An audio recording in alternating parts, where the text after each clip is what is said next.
ఆనాడు ఆర్థిక శాఖ మంత్రి జైట్లీ గారు ఆయనే ప్రెస్కి చెప్పారు, మేమందరూ ఉన్నాం అక్కడ. ఆయన చెప్పిన తర్వాత ఓ సంవత్సరం ఆగితే ఇంకా వాట్ ఈస్ ద ఈక్వలెంట్ చెప్పర్లే, అక్కడ సైలెంట్ అయిపోయారు. That is one angle. ఇప్పుడు 10 సంవత్సరాలు దాటి ఒక్క నిమిషం కూడా దాటిన తర్వాత ఎవరు ప్రభుత్వం? ఇప్పుడు రేవంత్ రెడ్డి గారు తెలుసు, మంచి తెలుసు, కాంగ్రెస్లో వచ్చారు. కానీ ఎవరున్నా, బీఆర్ఎస్ ఉన్నా ఇంకోరున్నా, మన పిల్లలకి ఆ ఇన్స్టిట్యూషన్స్లో ఒక నిమిషం దాటి అవకాశం వస్తుందని నేనైతే అనుకోను. ఇప్పుడు they had to give certain things to Andhra, they had to take certain things from Andhra. ఇప్పుడు గివింగ్ ఏమి రాలే, టేకింగ్ అయిపోయింది. మన ప్రాపర్టీస్ అన్ని టేకప్ అయిపోయాయి. సో అది జగన్ గారు చెప్పేశారు ఆయన వచ్చిన తర్వాత, మీరు వాడటం లేదని. ఇప్పుడు అమరావతి రైతులు, అమరావతిలో ఏముండేది ఆ రోజు? అసలు అసెంబ్లీ కట్టావు, దిస్ థింగ్ హైకోర్ట్స్ కట్టావు, సెక్రటేరియట్ కట్టావు, అక్కడే కదా అన్ని కట్టారు. అది కట్టడం ఆపారు కానీ మీరు వచ్చాక, లేకపోతే ఆ హౌసింగ్ ఇదంతా లెవెల్లో అయిపోయేది.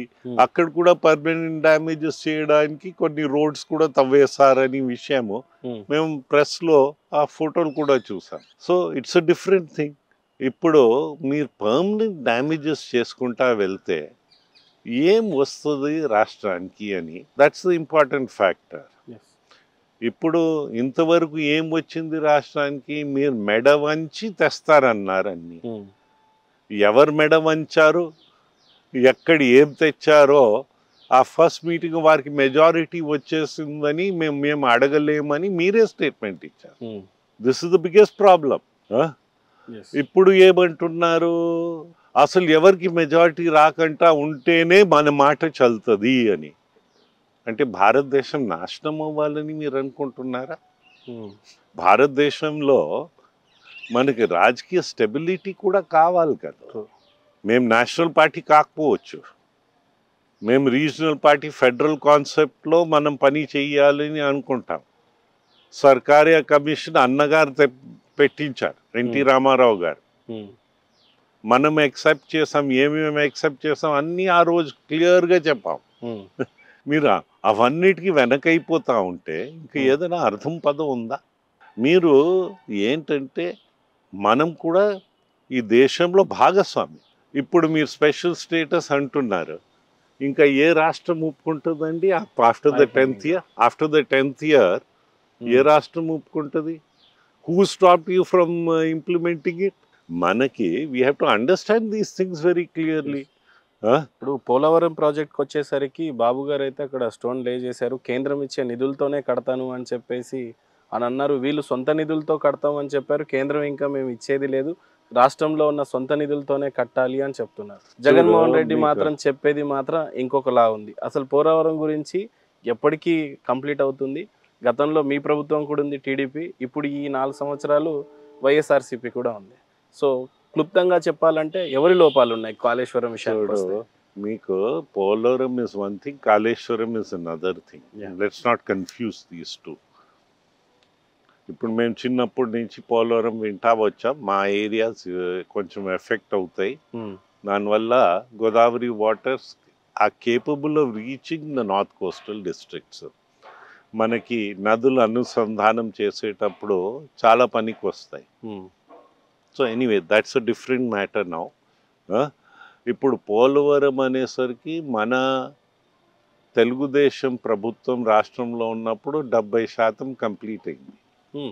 కారణం ఎందుకు సార్? ఆల్రెడీ పోలవరం కడతా ఉంది ఒక కంపెనీ, ఆల్రెడీ దాన్ని రివర్స్ టెండరింగ్లో తీసుకురావడానికి పోలవరంకి ప్రధానంగా రివర్స్ టెండరింగ్ ఎందుకు జరిగింది ఒకటి. రెండోది 70% ఆల్రెడీ ఫినిష్ అయిన ప్రాజెక్ట్ని మళ్ళీ అంత హోల్డ్ చేసి ఈ 4 years టైం పాస్ అయిపోవడానికి గల కారణాలు ఏంటి? అది జగన్ గారిని అడిగితే బెటర్. అట్లీస్ట్ ఆయన పబ్లిక్ స్టేట్మెంట్ ఏంటి ఇస్తారో చూడాలి. కానీ parliament answers government of India క్లారిటీతో ఇచ్చారు అప్పుడు, డోంట్ స్టాప్. ఇప్పుడు మీకు సేఫ్ స్టేజ్లో ఉన్న ఇవి మనకి మిగతా డ్యామేజెస్ అయ్యాయి 4 సంవత్సరాలు. ఆ డ్యామేజెస్ మనం పే చేయాలి. ఎందుకు కేంద్ర ప్రభుత్వం ఏజెంట్గా రాష్ట్ర ప్రభుత్వాన్ని నియమించారు? అంటే ఓపెన్ గా మీరు ఎందైతే ఏజెంట్ అని చెప్తున్నారా జగన్ ని కేంద్ర ప్రభుత్వానికి? ఎజెండా కాదు, ఏజెంట్ అంటున్నారు చంద్రబాబు, మన స్టేట్ జగన్ గారిని స్టేట్ మీరు ఏజెంట్ గవర్నమెంట్ అంటున్నారు. State government is the agent to implement Polavaram scheme. Yeah. లేకపోతే వార్ టెండర్స్ వేరేగా పిలుస్తారు. ఇప్పుడు స్టేట్ ని ఎందుకు నియమించారు ఆ రోజు? ఎందైతే ఏదైనా 500-600 crore 1000 crore ఉంటే ఇలాగా వర్క్ ఆపకుండా వీళ్ళు ఆగుతారు, మనం రీఇంబర్స్ చేయవచ్చని ఆ థింకింగ్ తో చేశారు. లేకపోతే మీకు 70% అయ్యేదే కాదు. ఈయనకి ఇష్టం లేదు, ఆపేసి కూర్చున్నాడు, కాస్ట్ పెంచాడు.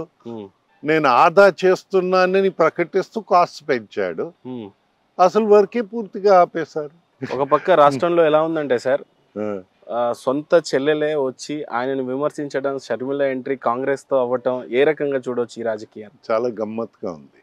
What does Sharmila stand for, what does Rajasekhar stand for, what does Jagan stand for? Sharmila Jagan కంటే బెటర్ గవర్నమెంట్ ఇచ్చే పరిస్థితి ఉందా? నమ్ముతారా ఎవరైనా? They are different things. వారి ఏంటి పొలిటికల్ గా చూస్తే ఈరోజు జగన్తో ఉన్న వాళ్ళు అసలు జగన్తోనే రాజకీయం స్టార్ట్ చేస్తారా? అంత ముందు ఉన్నారా? అంత ముందు ఉండేవాళ్ళు ఏ పార్టీలో ఉండేవారు? వారందరికీ ఘర్ వాపసి అని రప్పించడానికి ఒక ప్లాన్.